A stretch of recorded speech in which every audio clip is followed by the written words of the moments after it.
Today, as citizens of Colombia, we stand at a critical juncture. It is a moment that demands our full attention, our active participation, and our unwavering commitment to the principles that form the very foundation of our republic. This is not a message for one political party or another.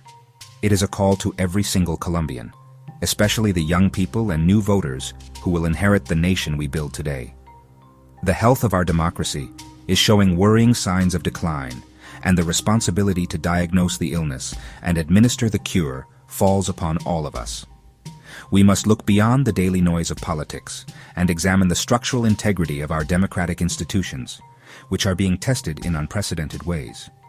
The air is thick with tension, a feeling amplified by recent events like the deplorable assassination attempt on Senator Miguel Uribe.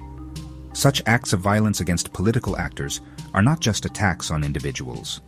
They are direct assaults on the democratic process itself, on the very idea that we can and should resolve our differences through dialogue and debate, not bullets.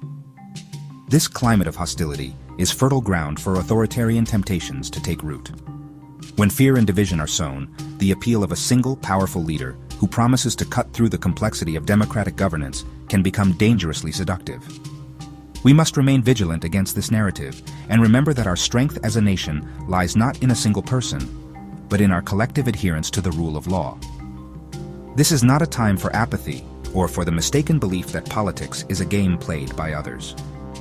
The decisions being made in the Casa de Nariño, the halls of Congress, and the high courts have a direct and profound impact on our daily lives, our freedoms, and our future. When a government begins to blur the lines between its legitimate authority and the overreach of its power, every citizen has a duty to raise their voice. We are witnessing a clear and present danger to the separation of powers, a cornerstone of any free society.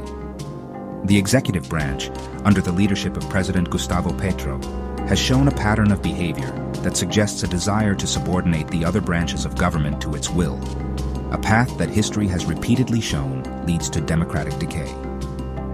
Therefore, this essay is an alert, a clear and direct warning about the risks we face. It is an invitation to understand how the misuse of presidential powers, such as the issuance of decrees and the manipulation of popular consultations, is not merely a political dispute, but a fundamental threat to our democratic system. We will explore the constitutional and international laws designed to protect us from such abuses. We will examine the subtle but perilous ways in which the rule of law can be eroded from within. This is a call to arm ourselves with knowledge, to engage in informed debate, and to actively defend the democratic